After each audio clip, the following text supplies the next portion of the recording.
If you've ever felt intimidated by bias cut garments, you're definitely not alone. There's something about that stretchy, shifty fabric behavior that can make even experienced sewists feel a little nervous. But here's what I've learned. Sewing on the bias doesn't have to be scary, and the results, absolutely worth it. I'm Sarai, and today I'm sharing my 5 essential tips that'll transform how you approach bias sewing using the gorgeous Seamwork Freesia dress, which I just made. Master these techniques, and you'll be creating garments with that liquid drape and elegant movement that only bias cutting can achieve. When I was brand new to sewing, I bought a dress pattern that was meant to be sewn on the bias. That means you cut everything at a 45-degree angle, not straight up and down on your fabric. But I had no idea why everything was cut diagonally, and it seemed like a huge waste of fabric, so I just cut it straight like I had done before. When I finished, the dress was so tight around my bust and hips I could barely move. So I learned about bias the hard way, and I'm gonna save you that pain. Let me start by explaining what actually makes bias cut garments so special, because understanding this will completely change how you approach these projects. Bias cutting creates that fluid drape you see in a lot of expensive designer pieces. That effortless way fabric skims your body and moves as you walk. So how does this actually work? As I mentioned, when a pattern is cut on the bias, that means it's cut at a 45-degree angle on the fabric instead of straight up and down. When you cut on this grain,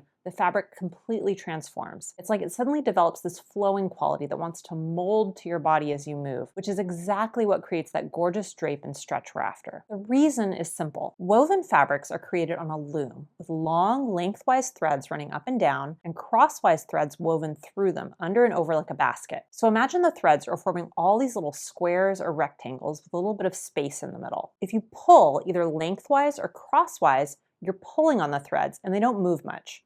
That's why we call them stable. But if you pull from the corners, that little space in the middle expands, allowing the fabric to move and stretch. That's what makes cutting on the bias so different. But here's where things can get tricky. The same quality that makes bias garments so beautiful is also what makes them feel challenging to sew. Think about it. When fabric is cut on the straight grain, either lengthwise or crosswise, it's stable and predictable. It holds its shape, it doesn't stretch much, and behaves the same way every time you handle it. We're used to relying on darts, princess seams, and other shaping techniques to make straight grain fabric fit our curves. But bias cut fabric, it stretches, it moves, it wants to drape and flow in ways that can feel completely unpredictable if you're not prepared for it. That same quality that creates such beautiful body skimming garments is also what makes the fabric feel slippery and unstable when you're trying to cut and sew it. I'll share some tips in a minute to make all of this easier. But first comes pattern choice. If you're new to bias sewing, here's what I'd look for in a pattern to make it simple. Go with a pattern that doesn't have complicated closures. Zippers can be especially challenging with bias cuts because they tend to ripple. You also want to look for simple shapes that have minimal seaming. Again, lots of seams are just more opportunities for bunching and rippling, so the fewer the better, especially vertical seams. Try to avoid anything with lots of darts too. You want to use the flow of the fabric, not fight against it with lots of shaping. Skirts are a great first project for bias cuts, like the Seamwork Desi skirt or the Everly skirt. I've made both and they are easy to sew and have beautiful simple shapes. Another option is to choose a pattern that is only cut on the bias where it counts most and not throughout the whole garment. This is exactly why the Freesia dress is such a smart introduction to bias techniques. The bodice stays on the straight grain and is fully lined for stability through your bust and shoulders. But the skirt is pure bias cutting magic, giving you all that gorgeous drape and movement. You're learning bias techniques without wrestling stretchy, slippery fabric through every single construction step. It's like training wheels for bias sewing. All the beauty, none of the overwhelm. Speaking of working with bias fabric's natural qualities, if you want to be able to create your own flowing, soft bias cut dresses and skirts without a lot of hassle, I've created a free bias cutting guide that breaks down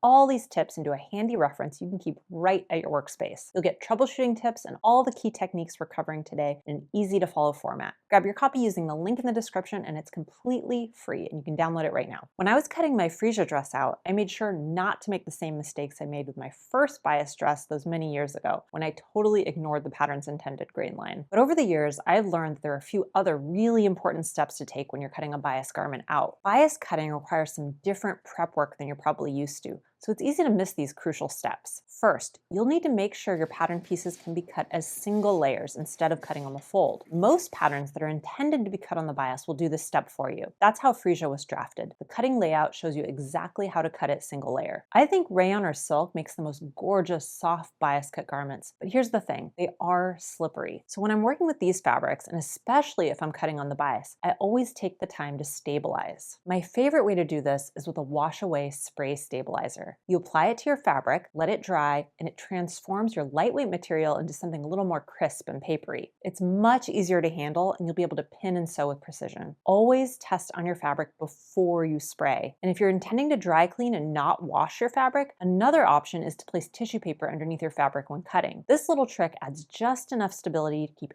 everything from sliding around. Your rotary cutter becomes your best friend here instead of fabric shears, but make sure you've got a fresh blade. Dull blades will pull and distort your fabric, which is the last thing we want. And here's another point that can make or break your finished garment. Understanding that fabric has two bias directions, and you need to use both strategically. If you cut all your pieces running parallel to each other, your dress will twist and create wonky looking side seams. Instead, place your pattern pieces on perpendicular bias lines. So if your front skirt piece runs in one bias direction, your back piece runs in the opposite direction. This creates balance and ensures everything hangs beautifully instead of pulling to one side. With Freesia, you'll see this principle built right into the layout. The pieces work together to create that elegant drape without any twisting or pulling. Just follow the cutting layout and you'll be fine. Bias fabric's natural stretch and movement is exactly what we want for drape and comfort. There are certain spots where we need to keep that stretch in check, or you'll end up with a garment that grows and distorts before you even finish sewing it. That's why stay stitching is absolutely non-negotiable on bias projects. Think of stay stitching as setting boundaries for your fabric. You're telling it, be beautiful and drapey, but stay put. Stay stitch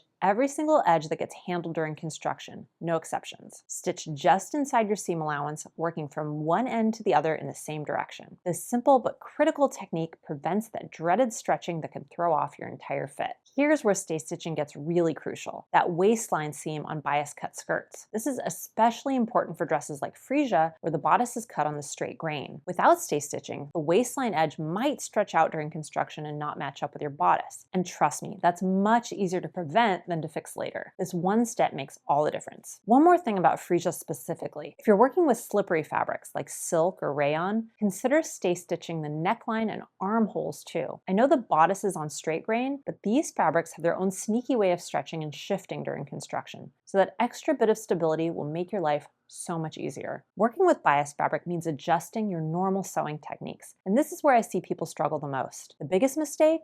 Trying to force bias pieces to behave like straight grain fabric. Bias cut garments have a natural tendency to stretch over time and as you wear them. If your stitching doesn't stretch along with the fabric, those seams are going to bust, and nobody wants that happening to their beautiful handmade garment. To work with this stretchy nature instead of fighting it, you'll want to use a stitch that has some give to it. I love using a really narrow zigzag stitch for bias seams because it stretches right along with the fabric. I'd set my zigzag stitch to a length of 2.5 millimeters and a width between 0.5 and 1.5 millimeters. It's such a simple switch from a straight stitch, but it makes all the difference in creating seams that move with your garment. It's also crucial for any long vertical seams, like the side seams on a skirt. Bias garments can stretch lengthwise over time, and if your seams don't stretch, you might find that they look bunched up at the sides. Using a stitch with a little stretch, like a zigzag, means your vertical seams have give too. Here's something that's absolutely essential. Use a gentle touch when you're sewing. A gentle touch makes all the difference of sewing bias fabric. Let me show you why. Do not pull bias fabric through your machine while sewing. It'll warp out of shape before you realize what's happening. Instead, support your garment as it passes through the machine, making sure there's nothing hanging off your table. Use a walking foot if you have one. It feeds both layers through at the same rate, help prevent shifting and stretching. Handle bias fabric gently and it rewards you with a perfect drape. And let's talk about pressing, because this is where so many people go wrong. There are actually two different ways to use your iron. Ironing involves that back and forth motion we use to remove wrinkles from finished clothes, but this will stretch out your bias fabric. What you want is pressing, which is an up and down motion. Press your seams,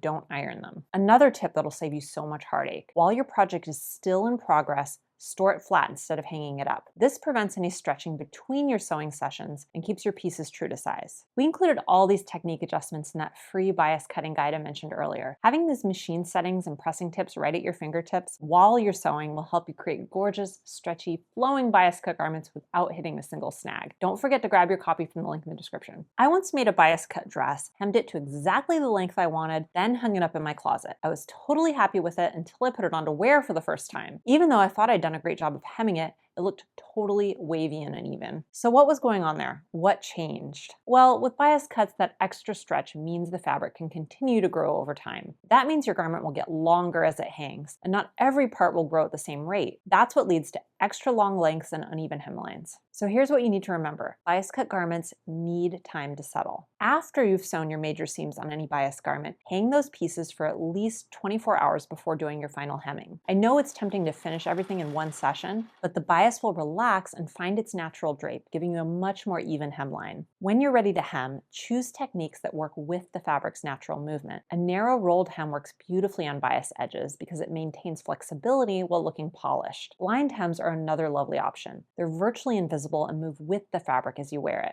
Here's something I absolutely love about bias garments: the way they press and hang. When you're doing that final pressing, use the lift and press technique we talked about, and then let the garment hang while it cools. You'll see it naturally fall into these flowing lines that just can't be achieved with straight grain construction. These finishing steps transform a sewing project into something that feels luxurious and moves beautifully with your body. The time you invest here really shows in the finished piece. Now you probably want to know what kinds of garments you can make on the bias, so let me share some great choices to get you started. I've already told you about the Freesia dress, which I just finished myself in this polka dot viscose crepe georgette. I think it's a wonderful introduction to bias cutting because of its thoughtful hybrid construction. Remember how we talked about the way bias garments can grow and stretch after you've constructed them? Sometimes that can be hard to manage because the bodice stretches more than you intended. You end up with a low waistline or armholes that are too low. You don't have to worry about that here because only the skirt is cut on the bias. The bodice is nice and stable, but the skirt has that beautiful flow that you want. And there are no zippers to deal with either. So that's why I love this pattern, but there are plenty of other patterns that are great intros to working with bias cuts. All of these patterns will help you learn to create bias garments that flow and move with your body. The Clark top is an excellent starting point if you're new to bias cutting. While it's designed to work in both wovens and knits, the bias cut option transforms this bra-friendly tank into something really special. The all-in-one facing keeps construction simple, and since it's such a quick sew, it's